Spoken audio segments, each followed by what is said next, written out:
ಲಂಬ ಮತ್ತು ಸರಳ ಕೋನಗಳು. ಲಂಬ ಕೋನಗಳು ಮತ್ತು ಸರಳ ಕೋನಗಳು ಅನ್ನೋ ಪದ ಯಾವ ವಾಕ್ಯದಲ್ಲಿ ಬರುತ್ತೋ ಅಥವಾ ಯಾವ ಸೆಂಟೆನ್ಸ್ ಅಲ್ಲಿ ಬರುತ್ತೋ ಅದನ್ನ ನಾವೇನು ಅಂತ ಅರ್ಥ ಮಾಡ್ಕೊಂತ ಹೋಗ್ತೀವಿ. ಮೊದಲಿಗೆ ಲಂಬ ಕೋನ ಅಂತ ಹೇಳಿದ್ರೆ ಏನು ಅಂತ ಹೇಳಿದ್ರೆ ಯಾವ ಎರಡು ಲೈನ್ ಮಧ್ಯೆ 90 ಡಿಗ್ರಿ ಬರುತ್ತೋ ಅಂತದನ್ನ ನಾವು ಲಂಬ ಕೋನ ಅಂತ ಕರಿತೀವಿ. ಯಾವ ಎರಡು ಲೈನ್ ಮಧ್ಯೆ 180 ಡಿಗ್ರಿ ಇರುತ್ತೋ ಅಂತದನ್ನ ನಾವು ಸರಳ ಕೋನ ಅಂತ ಕರಿತಾ ಹೋಗ್ತೀವಿ. ಒಂದು ಉದಾಹರಣೆಗೆ, ಈಗ ಎರಡು ಲೈನ್ ಇದೆ, ಎರಡು ಲೈನ್ ಮಧ್ಯೆ ಇರೋ ಆಂಗಲ್ ಏನು ಅಂತ ಹೇಳಿದ್ರೆ ಇದನ್ನ ನಾವು ಲಂಬ ಕೋನ ಅಂತ ಹೇಳಬಹುದು. ಅಂದ್ರೆ ಈ ಆಂಗಲ್ ನಮಗೆ 90 ಡಿಗ್ರಿ ಇರುತ್ತೆ. ಇದನ್ನ ನಾವು ಅರ್ಥ ಮಾಡ್ಕೋಬೇಕು ಅಂತ ಹೇಳಿದ್ರೆ ಮೊದಲಿಗೆ ನಾವು 4 ದಿಕ್ಕು ತಗೊಳ್ಳೋಣ. ಏನು? ಪೂರ್ವ, ಪಶ್ಚಿಮ, ಉತ್ತರ, ದಕ್ಷಿಣ. ನಾನೇನ್ ಮಾಡ್ತೀನಿ ಈಗ, ನಾನು ಇಲ್ಲಿ ಇಲ್ಲಿ ನಿಂತ್ಕೊಂಡು ನಾನು ಪೂರ್ವದ ದಿಕ್ಕನ್ನು ನೋಡ್ತೀನಿ. ನಾನೇನ್ ಮಾಡ್ತೀನಿ, ಇಲ್ಲಿ ನಿಂತ್ಕೊಂಡಿದ್ದೀನಿ, ಇಲ್ಲಿ ನಿಂತ್ಕೊಂಡು ನಾನು ಪೂರ್ವ ದಿಕ್ಕನ್ನು ನೋಡ್ತಾ ಇದ್ದೀನಿ. ಇಲ್ಲಿಂದ ನಾನು ಈಗ ಉತ್ತರ ದಿಕ್ಕಿಗೆ ಹೋಗ್ಬೇಕು. ಇಲ್ಲಿಂದ ನಾನು ಉತ್ತರ ದಿಕ್ಕಿಗೆ ಹೋಗ್ಬೇಕು ಅಂತ ಹೇಳಿದ್ರೆ ನಾನು ಏನ್ ಮಾಡ್ಬೇಕು ಅಂತ ಹೇಳಿದ್ರೆ ನಾನೀಗ ಇಲ್ಲಿಂದ ಎಡಗಡೆ ಅಂದ್ರೆ ಅಪ್ರದಕ್ಷಿಣಾಕಾರವಾಗಿ ನಾನೀಗ 90 ಡಿಗ್ರಿ ತಿರುಗಬೇಕು. ನಾನಿವಾಗ ಪೂರ್ವದನ್ನ ನೋಡ್ತಾ ಇದ್ದೀನಿ, ಪೂರ್ವ ದಿಕ್ಕನ್ನ. ಇಲ್ಲಿಂದ ನಾನು ಎಡಗಡೆ ತಿರುಗ್ಬೇಕು. ಎಷ್ಟು ಡಿಗ್ರಿ ತಿರುಗ್ಬೇಕು ಅಂತ ಹೇಳಿದ್ರೆ ನಾನು 90 ಡಿಗ್ರಿಯಷ್ಟು ತಿರುಗ್ಬೇಕು. ನಾನು ಪೂರ್ವದಿಂದ ಉತ್ತರಕ್ಕೆ ಹೋಗ್ಬೇಕು ಅಂತ ಹೇಳಿದ್ರೆ 90 ಡಿಗ್ರಿಯಷ್ಟು ತಿರುಗಿದ್ರೆ ಮಾತ್ರ ನಾನು ಅಲ್ಲಿಂದ ಉತ್ತರಕ್ಕೆ ಹೋಗಕ್ ಸಾಧ್ಯ. ಈಗ ಏನ್ ಮಾಡ್ತಿದ್ದೀನಿ, ನಾನು ಉತ್ತರ ದಿಕ್ಕನ್ನು ನೋಡ್ತಾ ಇದ್ದೀನಿ. ಈಗ ಇಲ್ಲಿ ನೋಡ್ಬೋದು, ಎರಡ್ ಲೈನ್ ಮಧ್ಯ ಆಂಗಲ್ 90 ಡಿಗ್ರಿ. ನಾನು ಪೂರ್ವದಿಂದ ಉತ್ತರಕ್ಕೆ ಹೋಗಿದ್ದೀನಿ ಅಂತ ಹೇಳಿದ್ರು ನಾನು 90 ಡಿಗ್ರಿಯಷ್ಟು ಎಡಗಡೆ ಚಲಿಸಿದೀನಿ ಅಂತ. ಅದೇ ರೀತಿ ಉತ್ತರದಿಂದ ನಾನಿವಾಗ ಪಶ್ಚಿಮಕ್ಕೆ ಬರ್ತಾ ಇದ್ದೀನಿ. ಉತ್ತರದಿಂದ ನಾನು ಪಶ್ಚಿಮಕ್ಕೆ ಬರ್ಬೇಕು ಅಂತ ಹೇಳಿದ್ರೆ ನಾನು 90 ಡಿಗ್ರಿಯಷ್ಟು ಪಶ್ಚಿಮ ದಿಕ್ಕ ತಿರುಗಬೇಕು. ತಿರುಗಿದಾಗ ನಾನು ಪಶ್ಚಿಮ ದಿಕ್ಕನ್ನ ನೋಡಕ್ ಶುರು ಆಗ್ತೀನಿ. ನಾನೀಗ ಉತ್ತರದಿಂದ ಪಶ್ಚಿಮಕ್ಕೆ ಹೋಗಬೇಕು ಅಂತ ಹೇಳಿದ್ರೆ ಅಪ್ರದಕ್ಷಿಣಾಕಾರವಾಗಿ ನಾನು 90 ಡಿಗ್ರಿಯಷ್ಟು ತಿರುಗಿದ್ರೆ ನಾನು ಪಶ್ಚಿಮ ದಿಕ್ಕನ್ನು ನೋಡ್ತಾ ಹೋಗ್ತೀನಿ. ಈಗ ನಾವೇನ್ ಅರ್ಥ ಮಾಡ್ಕೋಬೇಕಂತ ಹೇಳಿದ್ರೆ ಪೂರ್ವದ ದಿಕ್ಕೇನಿದೆಯೋ, ಈಗ ಒಂದ್ ಲೈನು, ಪೂರ್ವದ ದಿಕ್ಕಿಂದ ನಾವು ಪಶ್ಚಿಮ ದಿಕ್ಕನ್ನ ಬರಕ್ಕೆ 2 ಸರಿ ತಿರುಗಿದೀವಿ ಅಂತ ಹೇಳಿದ್ರೆ 90 ಡಿಗ್ರಿ ಪ್ಲಸ್ 90 ಡಿಗ್ರಿಯಷ್ಟು ನಾವು ತಿರುಗಿದೀವಿ. ಒಟ್ಟು ನಾವು 180 ಡಿಗ್ರಿಯಷ್ಟು ತಿರುಗಿದೀವಿ ಅಂತ ಹೇಳಿದ್ರೆ ನಾ ಹಿಂದೆ ಹೇಳ್ದಂಗೆ 180 ಡಿಗ್ರಿ ಅಂತ ಹೇಳಿದ್ರೆ ಅದು ಸರಳ ಕೋನ. ಪೂರ್ವದಿಂದ ಪಶ್ಚಿಮಕ್ಕೆ ಬರಕ್ಕೆ ನಾವು 180 ಡಿಗ್ರಿಯಷ್ಟು ತಿರುಗಿದೀವಿ. 180 ಡಿಗ್ರಿ ಯಾವ ಎರಡು ಲೈನ್ ಮಧ್ಯೆ ಫಾರ್ಮ್ ಆಗುತ್ತೋ ಅಂತದನ್ನ ನಾವು ಸರಳ ಕೋನ ಅಂತ ಹೇಳ್ತೀವಿ. ಇದನ್ನ ಸರಳ ಕೋನ ಅಂತ ಹೇಳ್ತೀವಿ. ಇದನ್ನ ನಾವು ಲಂಬ ಕೋನ ಅಂತ ಹೇಳ್ತೀವಿ. ಲಂಬ ಮತ್ತು ಸರಳ ಕೋನಗಳು ಅಂತ ಹೇಳಿದ್ರೆ ಇನ್ನೊಂದ್ಸರಿ, ಯಾವೆರಡು ಲೈನ್ ಮಧ್ಯೆ 90 ಡಿಗ್ರಿ ಇರುತ್ತೋ ಅಂತದನ್ನ ಲಂಬ ಕೋನ, ಯಾವೆರಡು ಲೈನ್ ಮಧ್ಯೆ 180 ಡಿಗ್ರಿ ಇರುತ್ತೋ ಅಂತದನ್ನ ಸರಳ ಕೋನಗಳು ಅಂತ ಕರಿತಾ ಹೋಗ್ತೀವಿ. ಈಗ ನೋಡಿ, ಇಲ್ಲೊಂದು ಗಡಿಯಾರ ಇದೆ. ಇಲ್ಲಿ ನಮಗೆ ಹವರ್ ಮುಳ್ಳು ಬೇಡ, ನಾವೇನ್ ಮಾಡೋಣ, ನಿಮಿಷದ ಮುಳ್ಳನ್ನು ತಗೊಳ್ಳೋಣ. ನೋಡಿ, ಇಲ್ಲಿ ನಮಗ ನಿಮಿಷದ ಮುಳ್ಳು ಏನಿದೆಯೋ ಅದು 3 ಹತ್ರ ಇದೆ. ನಿಮಿಷದ ಮುಳ್ಳು ಎಲ್ಲಿದೆ? 3 ಹತ್ರ ಇದೆ. ಈಗ ನಾವು ಇದನ್ನ ತಿರುಗ್ಸೋಣ. 3ರಿಂದ ನಾವು 9ಕ್ಕೆ ತಿರುಗಿಸ್ಬೇಕು ಅಂತ ಹೇಳಿದ್ರೆ, ಅಂದ್ರೆ 3ರಲ್ಲಿರೋ ಮುಳ್ಳು 9ಕ್ಕೆ ಬರಬೇಕು ಅಂತ ಹೇಳಿದ್ರೆ ಅದು 180 ಡಿಗ್ರಿ ತಿರುಗಿದ್ರೆ ಮಾತ್ರ 3ರಲ್ಲಿರೋ ಮುಳ್ಳು 9ಕ್ಕೆ ಬರುತ್ತೆ. ಇಲ್ಲಿ ನೋಡಿ, ಮೊದಲನೇ ಚಿತ್ರದಲ್ಲಿ 3ರಲ್ಲಿದ್ದ ಮುಳ್ಳು 180 ಡಿಗ್ರಿ ತಿರುಗಿಸಿದಾಗ ಅದು 9ರ ಹತ್ರ ಬರುತ್ತೆ. ಈಗ ಮುಳ್ಳೇನಿದೆ, ಇವಾಗ ಮುಳ್ಳೇನಿದೆ 9ರ ಹತ್ರ ಇದೆ. 9ರ ಹತ್ರ ಇರೋ ಮುಳ್ಳನ್ನ ನಾವು ಮತ್ತೆ ತಿರುಗಿಸ್ತೀವಿ. ಮತ್ತೆ ತಿರುಗಿಸಿದಾಗ ಎಷ್ಟು ತಿರುಗಿಸ್ಬೇಕು? ಮತ್ತೆ 180 ಡಿಗ್ರಿ ಅಷ್ಟು ತಿರುಗಿಸಿದ್ರೆ 3ರಲ್ಲಿರೋ ಮುಳ್ಳು ಮತ್ತೆ 3ಕ್ಕೆ ಬರುತ್ತೆ. ಈಗ ಚಿತ್ರ 1 ಮತ್ತೆ 2 ಗಮನಿಸಿದಾಗ ಪ್ರತಿ ಬಾರಿಯೂ ನಿಮಿಷದ ಮುಳ್ಳು 3ರಿಂದ 9ರವರೆಗೆ ಚಲಿಸಿದಾಗ ನಮಗೆ 180 ಡಿಗ್ರಿ ತಿರುಗುವಿಕೆ ಸಿಗುತ್ತದೆ. ಇಲ್ಲಿ ನೋಡ್ರಿ, 3ರಲ್ಲಿರೋ ಮುಳ್ಳು 9ಕ್ಕೆ ಹೋದ್ರೆ ನಮಗೆ 180 ಡಿಗ್ರಿ ತಿರುಗುವಿಕೆ ಸಿಗುತ್ತೆ. ಇವಾಗ ಚಿತ್ರ 2 ಮತ್ತೆ 3ರನ್ನ ನೋಡಿದಾಗ ನಿಮಿಷದ ಮುಳ್ಳು 3ರಿಂದ ಪ್ರಾರಂಭವಾಗಿ ಮತ್ತೆ 3ಕ್ಕೆ ಕೊನೆಗೊಂಡಾಗ ನಮಗೆ 180 ಡಿಗ್ರಿ ತಿರುಗುವಿಕೆ ಸಿಗುತ್ತದೆ. ನೋಡ್ರಿ, 3ರಲ್ಲಿರೋ ಮುಳ್ಳು ಇಲ್ಲೊಂದ್ಸರಿ ತಿರುಗಿದೆ, ಮತ್ತೆ ಇಲ್ಲೊಂದ್ಸರಿ ತಿರುಗಿದೆ. 3ರಲ್ಲಿರೋ ಮುಳ್ಳು ತಿರುಗಿ ಮತ್ತೆ 3ಕ್ಕೆ ಬಂದ್ರೆ ನಮಗೆ 280 ಡಿಗ್ರಿ ತಿರುಗುತ್ತದೆ. ಅಂದ್ರೆ ಇಲ್ಲಿ 2 ಸರಳ ಕೋನ ಸಿಗುತ್ತೆ.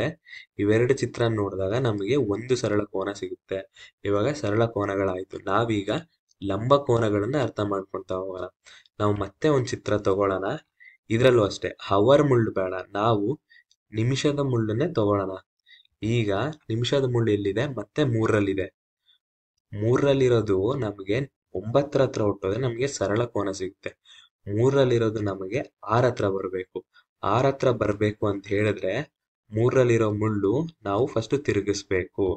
ನೋಡ್ರಿ, 3ರಲ್ಲಿರೋ ಮುಳ್ಳನ್ನ ನಾವು ತಿರುಗಿಸಿದೀವಿ. ಎಷ್ಟು ತಿರುಗಿಸ್ಬೇಕು ಅಂತ ಹೇಳಿದ್ರೆ 90 ಡಿಗ್ರಿ ಅಷ್ಟು ತಿರುಗಿಸ್ಬೇಕು.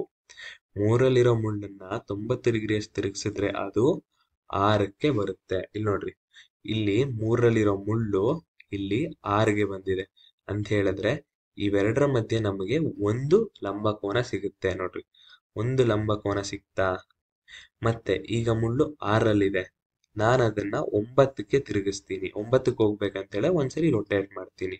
ಎಷ್ಟು ಮಾಡಬೇಕು? ನಾನು ರೊಟೇಟ್ ಮಾಡ್ಬೇಕು. ಸರಿ, ಎಷ್ಟು ಮಾಡಬೇಕು ಅಂತ ಹೇಳಿದ್ರೆ ಮತ್ತೆ 90 ಡಿಗ್ರಿ ಅಷ್ಟು ಮಾಡಬೇಕು. 3ರಲ್ಲಿರೋದು 6ಕ್ಕೆ ಬರ್ಬೇಕಂದ್ರೆ 90 ಡಿಗ್ರಿ ರೊಟೇಟ್ ಮಾಡಿದೀನಿ. ಇವಾಗ 6ರಲ್ಲಿರೋದು 9ಕ್ಕೆ ಹೋಗ್ಬೇಕು ಅಂತ ಹೇಳಿದ್ರು 90 ಡಿಗ್ರಿ ರೊಟೇಟ್ ಮಾಡಬೇಕು. ಆಗ ನೋಡಿ, 3ರಲ್ಲಿರೋ ಮುಳ್ಳು 6ಕ್ಕೆ ಬಂದು 6ರಲ್ಲಿರೋದು 9ಕ್ಕೆ ಹೋಗುತ್ತೆ. ನಮಗೆ ಇಲ್ಲೊಂದು ಲಂಬ ಕೋನ ಸಿಗುತ್ತೆ. ಅದೇ ರೀತಿ ಇಲ್ಲೊಂದು ಲಂಬ ಕೋನ ಸಿಗುತ್ತೆ. ಮತ್ತೆ ಇಲ್ಲಿರೋ ಮುಳ್ಳು 12ಕ್ಕೆ ಹೋಗ್ಬೇಕು ಅಂತ ಹೇಳಿದ್ರೆ ನಾವು ಮತ್ತೆ ಇದನ್ನ ತಿರುಗಿಸ್ಬೇಕು. ಎಷ್ಟು ತಿರುಗಿಸ್ಬೇಕು ಅಂತ ಹೇಳಿದ್ರೆ 90 ಡಿಗ್ರಿ ಅಷ್ಟು ತಿರುಗಿಸ್ಬೇಕು. 90 ಡಿಗ್ರಿ ಅಷ್ಟು ತಿರುಗಿಸಿದಾಗ 9ರಲ್ಲಿರೋ ಮುಳ್ಳು 12ಕ್ಕೆ ಹೋಗುತ್ತೆ. ಈಗ 3ರಲ್ಲಿರೋದು 6ಕ್ಕೆ ಬಂತು, ಒಂದು ಲಂಬ ಕೋನ ಸಿಕ್ತು. 6ರಲ್ಲಿರೋದು 9ಕ್ಕೆ ಬಂತು, ಇನ್ನೊಂದು ಲಂಬ ಕೋನ ಸಿಕ್ತು. 9ರಲ್ಲಿರೋದು 12ಕ್ಕೆ ಬಂತು, ಇನ್ನೂ ಒಂದು ಲಂಬ ಕೋನ ಸಿಕ್ತು. ಈಗ 12ರಲ್ಲಿರೋದು ಮತ್ತೆ ತಿರುಗಿಸ್ತೀನಿ. ಎಷ್ಟು ಡಿಗ್ರಿ ತಿರುಗಿಸ್ಬೇಕು? ಮತ್ತೆ 90 ಡಿಗ್ರಿ ತಿರುಗಿಸ್ಬೇಕು. ಆಗ ತಿರುಗಿಸಿದ್ರೆ ನಮಗ್ 1, 2, 3 ಮತ್ತೆ 4 ಲಂಬ ಕೋನಗಳು ಸಿಗ್ತಾ ಹೋಗುತ್ತೆ. ಇವಾಗ ಚಿತ್ರ 1 ಮತ್ತೆ 2 ನೋಡಿದ್ರೆ ನಿಮಿಷದ ಮುಳ್ಳು 3ರಿಂದ 6ರವರೆಗೆ ಚಲಿಸಿದಾಗ ನಮಗೆ 90 ಡಿಗ್ರಿ ತಿರುಗುವಿಕೆ ಸಿಗುತ್ತೆ. ಅಂದ್ರೆ ಒಂದು ಲಂಬ ಕೋನ ಸಿಗುತ್ತೆ ಅಂತ. ಅದೇ ರೀತಿ ಚಿತ್ರ 2 ಮತ್ತೆ 3 ನೋಡಿದ್ರೆ ನಿಮಿಷದ ಮುಳ್ಳು 3ರಿಂದ 9ರವರೆಗೆ ಚಲಿಸಿದಾಗ ನಮಗೆ 2 ತಿರುಗುವಿಕೆ ಸಿಗುತ್ತೆ. ನೋಡ್ರಿ, ಇಲ್ಲೊಂದು ಡಿಗ್ರಿ, ಇಲ್ಲೊಂದು ಡಿಗ್ರಿ, ಇಲ್ಲೊಂದು ಲಂಬ ಕೋನ, ಇಲ್ಲೊಂದು ಲಂಬ ಕೋನ, ಅಂದ್ರೆ 90 ಡಿಗ್ರಿ ತಿರುಗುವಿಕೆ ಸಿಗುತ್ತದೆ.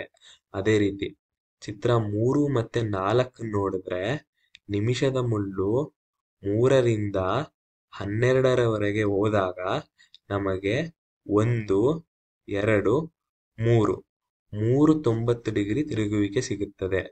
ಇದೇ ರೀತಿ ನಿಮಿಷದ ಮುಳ್ಳು 3ರಿಂದ ಪ್ರಾರಂಭವಾಗಿ 1 ಗಂಟೆ ತಿರುಗಿ ಮತ್ತೆ 3ಕ್ಕೆ ಬಂದರೆ ನಮಗೆ 90 ಡಿಗ್ರಿ ತಿರುಗುವಿಕೆ ಸಿಗುತ್ತೆ. ಇಲ್ಲಿ ನೋಡ್ರಿ, 3ರಿಂದ ಸ್ಟಾರ್ಟ್ ಆಗಿ ಹಿಂಗ್ ಹೋಗಿ ಮತ್ತೆ 3ಕ್ಕೆ ಬಂದು ನಿಂತಿದೆ. ಇಂಥ ಚಿತ್ರದಲ್ಲಿ ನಮಗೆ 1, 2, 3, 4 ನಮಗೆ 4 ಲಂಬ ಕೋನಗಳು ಸಿಗ್ತಾ ಹೋಗ್ತದೆ. ಇವಾಗ ಎರಡು ಉದಾಹರಣೆ ಅರ್ಥ ಮಾಡ್ಕೊಂಡ್ರಿ. ಈಗ ಇದ್ರ ಬಗ್ಗೆ ಒಂದು ಪ್ರಶ್ನೆ ಏನಪ್ಪಾ ಅಂತ ಹೇಳಿದ್ರೆ 24 ಗಂಟೆಗಳಲ್ಲಿ ಎಷ್ಟು ಲಂಬ ಮತ್ತು ಸರಳ ಕೋನಗಳು ನಿಮಿಷದ ಮುಳ್ಳಿನಿಂದ ಚಲಿಸಿವೆ? 1 ನಿಮಿಷ ವಿಡಿಯೋ ಪಾಸ್ ಮಾಡಿ ನೀವು ಅರ್ಥ ಮಾಡ್ಕೊಳ್ಳಿ ಏನ್ ಸಿಗ್ಬೋದು ಅಂತ.